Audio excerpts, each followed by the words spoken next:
Hi friends, ఈరోజు మనం ధమ్మపద పద్యం 94కి సంబంధించిన పూజ్యనీయులైన మహాకాత్యాయనుని కథ తెలుసుకుందాం. మరియు పద్యం యొక్క అర్థాన్ని కూడా తెలుసుకుందాం.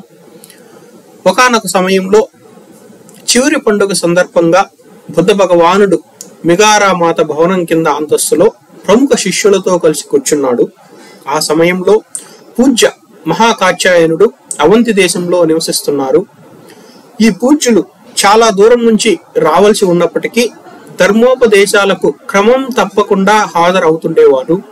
అందువల్ల ఇతర భిక్షువులు కూర్చునేటప్పుడు వారు మహాకాత్యాయనుని కోసం ఎల్లప్పుడూ ఒక ఆసనం కేటాయించేవారు.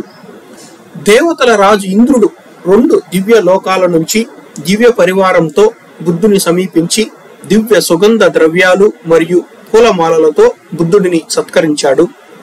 పూజ్య మహాకాత్యాయనుడు కనిపించకపోవడంతో అతను మనసులో ఇలా ఆలోచించాడు, నా పూజ్యుడు ఎక్కడా కనిపించడం లేదే, ఇతను ఇక్కడికి వస్తే బాగుంటుంది.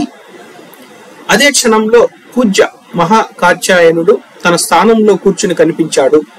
ఇంద్రుడు అతన్ని చూసి అతని కాలి చీల మండలాలను గట్టిగా పట్టుకుని, నా పూజ్యుడు రావటం నిజంగా మంచిది, నా పూజ్యుడు రావడమే నేను కోరుకున్నది అని చెప్పాడు. ఇంద్రుడు పూజ్యనీయుల పాదాలను 2 చేతులతో రుద్ది పరిమళ ద్రవ్యాలు మరియు పుష్పమాలలతో సత్కరించి నమస్కరించి వినయంగా ఒకవైపు నిలబడ్డాడు. భిక్షువులు దీనికి అసంతృప్తి వ్యక్తం చేస్తూ, ఇంద్రుడు వ్యక్తిగత గౌరవాన్ని చూపుతున్నాడు, ఇలాంటి గౌరవాన్ని మిగతా ప్రధాన శిష్యులకు చూపలేదు అన్నారు. బుద్ధుడు వారి మాటలను విని, భిక్షువులారా, నా కుమారుడు మహాకాత్యాయనుని వలె తమ ఇంద్రియాల ద్వారాలకు కాపాడుకునే భిక్షువులు దేవతలకు మరియు మానవులకు ఇద్దరికీ ప్రియమైన వారు అని చెప్పాడు. ఇప్పుడు మనం 94వ పద్యాన్ని చెప్పుకుందాం. యస్సింద్రియాని సమథం గతాని అస్సాయథా సారథినా సుధంత పహీన మానస్స అనాసవస్స దేవాపి తస్స పిహయంతి థాదినో.